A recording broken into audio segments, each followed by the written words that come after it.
Welcome to the next aircraft model series on air and ground in scale, featuring the Tamiya 1-48 Dornier Do335 A-12 Anteater as a two-seated trainer version.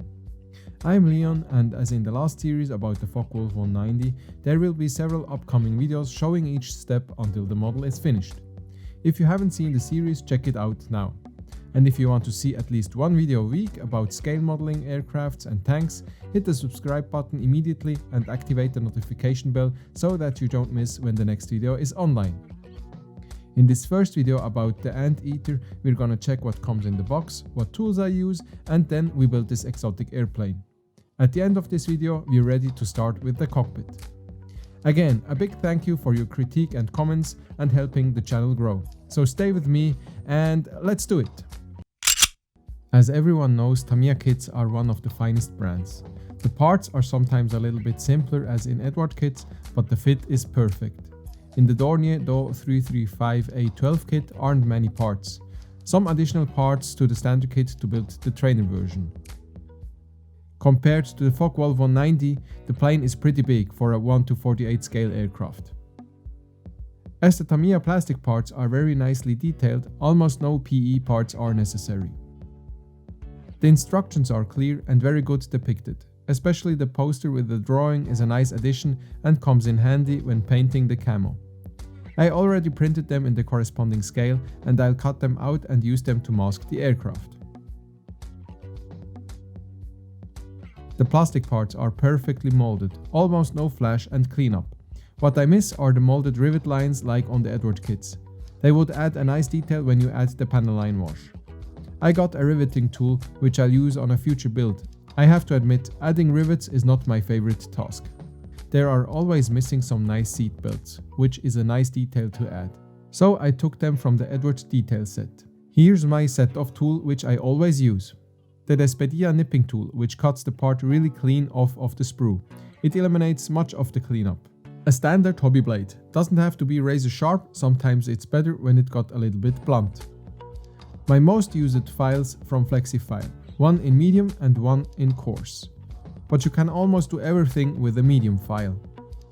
And a soft toothbrush to clean up the parts from the dust. Depending on the parts I want to glue, I use the Tamiya standard glue or a faster setting glue like this one from Amomig. Now on to the build. As I take the instructions as a rough guideline, I almost every time start with the cockpit. And I always try to get as many sub-assemblies as possible to get everything painted in one go. With the nipper you can make pretty clean cuts, so after that I can go over with a rough or medium file and with a hobby blade, and then the part is ready for assembly.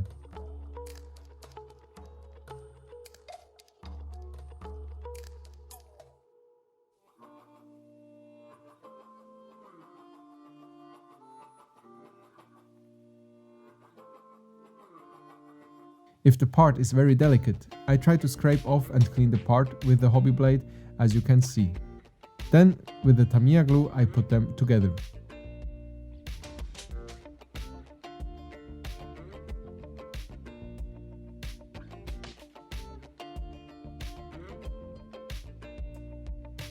It's a pretty special cockpit of a pretty special plane.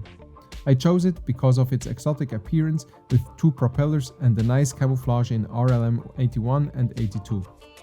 I wanted to build something pretty simple and straightforward for the YouTube channel. But it was a hard choice for me, deciding what to start. Do you like the Do335 Anteater? How do you choose your next projects? What should I build in the future? Please give me some recommendations in the comments below. I was thinking to build something in 1-32 scale with a big cockpit. There are several US aircrafts from the Pacific which come into my mind.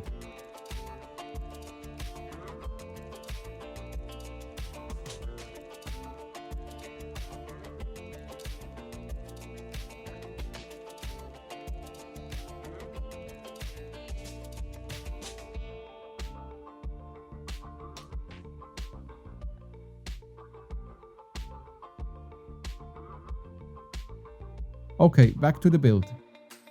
One of the parts I always try to take special care of while cutting them out of the sprues are the fuselage and wing halves. I cut them generously out of the sprues and then clean them with the hobby blade and the file so I don't damage the parts.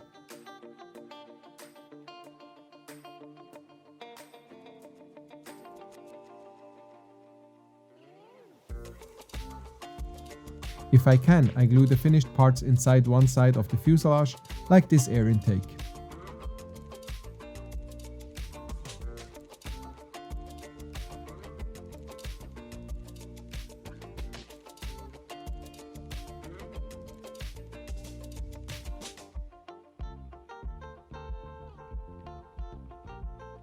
As the wheel wells are good reachable and I can paint them when assembled, I glued the wing halves together.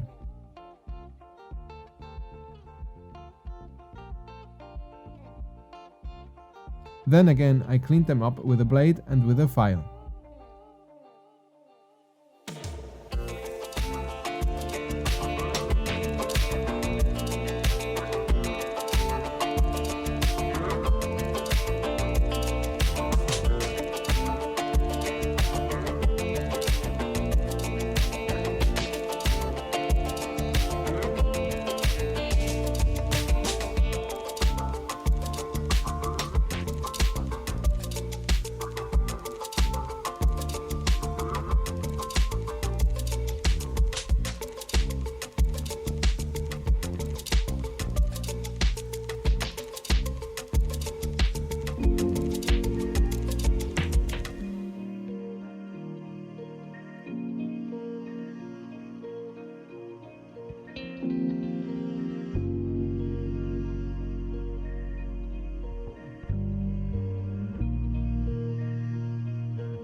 I know, resin wheels can make a nice detail, especially when they have a weighted look. But let me show you an easy way to get some nice and clean wheels without seam lines. Just cut them out of the sprue without cutting the residue off.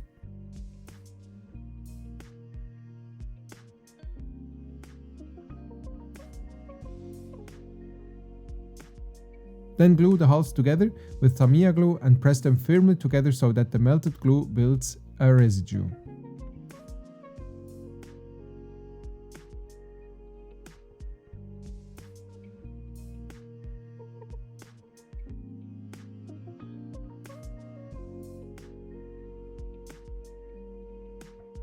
After it dried, you can scrape and cut this residue off.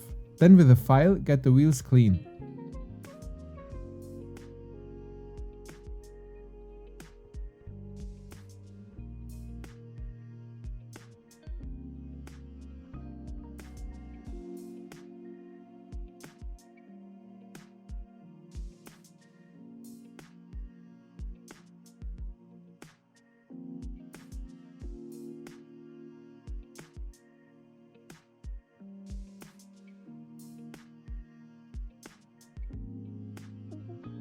Absolutely no seam line.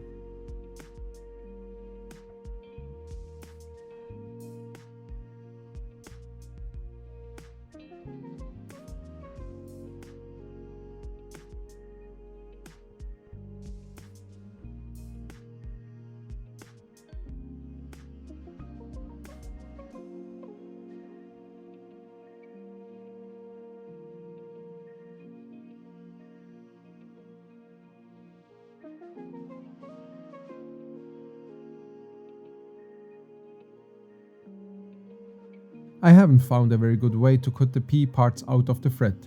Sometimes I use a fine scissor like here. With the PE glue from ammo, I put them on the cockpit parts.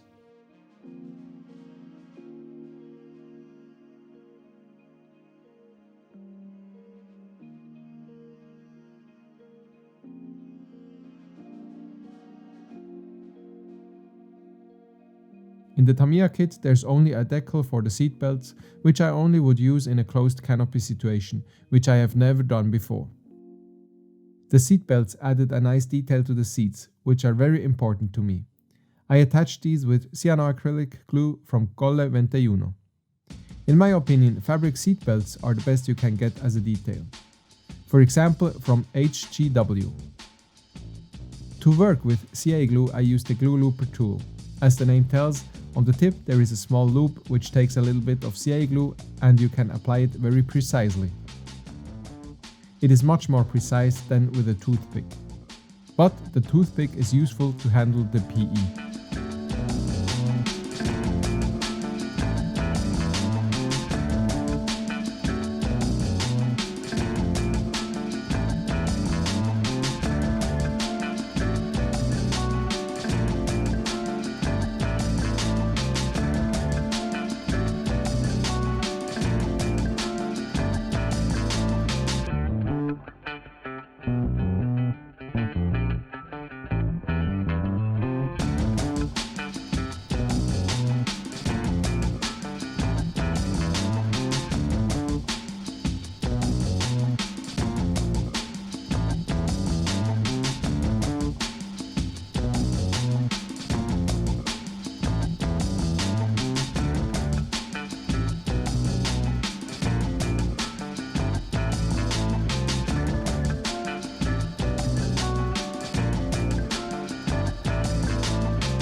There's a nose weight made from metal included in the kit. It is attached to this part.